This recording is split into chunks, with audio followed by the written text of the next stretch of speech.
Praise lord. దేవుని యొక్క పరిశుద్ధ నామానికి మహిమ కలుగును గాక. కీర్తనలు 107వ అధ్యాయము 19వ వచనము.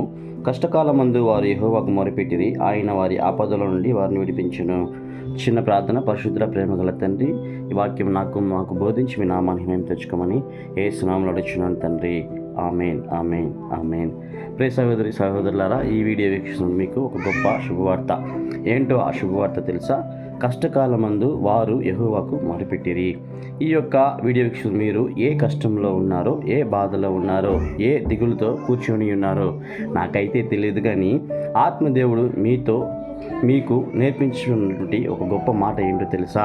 మనం ఉన్నటువంటి కష్టంలో, మనం ఉండేటువంటి బాధల్లో, మనం ఉండేటువంటి శ్రమల్లో దేని వలన నీవు కష్టమును అనుభవిస్తున్నావో ఆ కష్టాన్ని బట్టి నీవు యెహోవాకు మొరపెట్టినట్లయితే ఆయన నిన్ను విడిపించుటకు సమర్థుడై ఉన్నాడని ఈ వాక్యము మనకి తెలియజేస్తుంది. నిజంగా ఆయనకు మొరపెట్టినట్లయితే నువ్వు ఏ ఆపదల్లో ఉన్నావో, దేని వలన నీవు ఆపదలో చిక్కుకొని ఉన్నావో, ఎవరి వలన నీవు ఆపదలో చిక్కుకొని కష్టాలు అనుభవిస్తున్నావో ఆ ఆపదలన్నింటిలో నుంచి విడిపించుటకు ఆయన సమర్థుడై ఉన్నాడు. ఆయన అనగా సర్వాధికారి అయినటువంటి దేవుడు నన్ను విమోచించడానికి, రక్షించడానికి, నా కొరకు నీ కొరకు ప్రాణం పెట్టి తిరిగి లేచినటువంటి ఆ యేసు ప్రభు వారికి నీవు మొరపెట్టినప్పుడు నీ మొరలు ఆయన ఆలకించి నీ చెంతకొచ్చి నీ ఆపదలన్నింటిలో నుంచి నిన్ను విడిపించి, నిన్ను రక్షించి, నిన్ను సేద తీర్చేటువంటి దేవుడుగా ఉన్నాడు.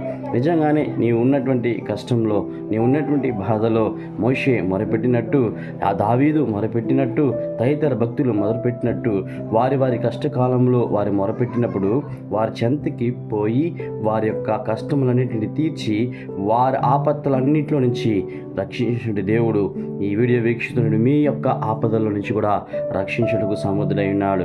ఈ వాక్యమును నీవు నమ్మినట్లయితే లేచి మోకరించి ఆయన పాదాలను పట్టుకో.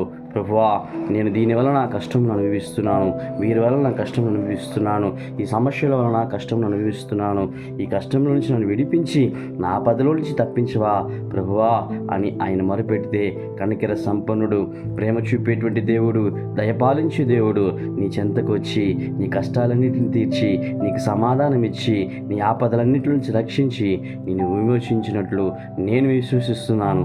నువ్వు విశ్వసించినట్లయితే మోకరించి ఆయన పాదాలు పట్టుకో. ఈ వాక్యమును నీకు నాకు సమాధానమును కలుగు చేయను గాక. ఆమేన్, ఆమేన్, ఆమేన్.